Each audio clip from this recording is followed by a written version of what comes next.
موقع الحادث من خلال زميلتنا العزيزة هدير جميل، ونرجع مرة تانية نكمل الكلام.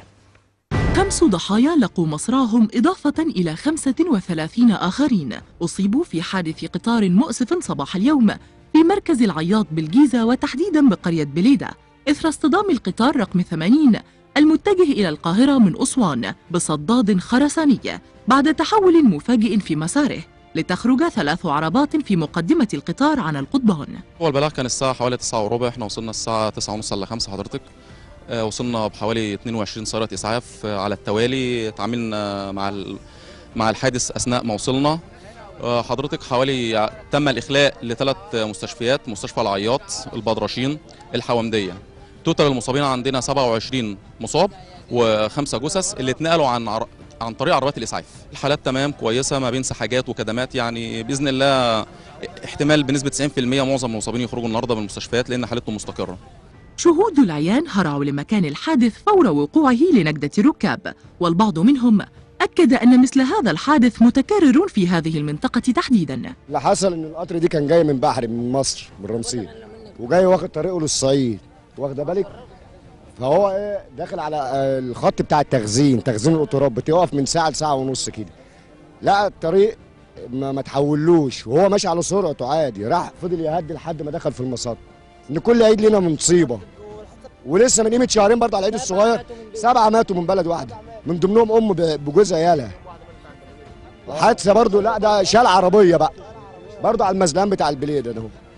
يعني احنا كل مشهورين بالحوادث بتاع القطارات دي. غلطه مين بقى؟ الله اعلم. لما القطر اتقلب احنا جينا كلنا جري، الصوت اشتغل والدنيا اشتغلت هنا.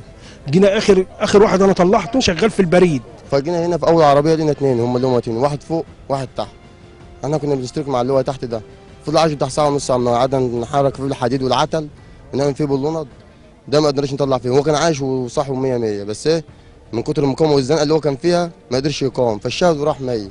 عدد من المسؤولين توجهوا لمعاينة موقع الحادث، بينما نقل معظم الضحايا إلى مستشفى العياط لإسعافهم. جالنا 25 إصابة، 24 تعاملنا معاهم فحوصات كاملة، أشعة عادية، أشعة تلفزيونية. اللي محتاج غرز اتعمل له غرز، محتاج فيه كبيرة أو جبس اتعمل له. كل الإسعافات الأولية اتعملت، وتقريبا الحالات كلها خرجت، ما عدا حالة واحدة بس تم تحويلها للقصر العيني. احنا جايين من رمسيس تمام كويسين ومتطلعش، جينا في العياط القطر في يمين وشمال، ونحن كنا قبل اخر عربيه من الاخيره. حصل دخان وبتاع اسمنا صويت، فقال انخبط في دماغي، واخد غرز في دماغي في دراعي وكدمات في جسمي، ما ادريش بنفسي غير وانا هنا. ناس من كل حته من كل جنب كله بيصوت. احنا بنتكلم دلوقتي وشايفيننا، هم يحلوا. الناس دي يعني ارواح بتروح، احنا مصابين في ارواح راحت. بحسب تقرير لهيئة السكة الحديد، بلغ إجمالي حوادث القطارات في آخر 5 سنوات 4777 حادثة، لتبدو حوادث القطارات في مصر وكأنها عادة ذميمة تتكرر بين الحين والآخر دون حل أو حد لنزيف القضبان المستمر.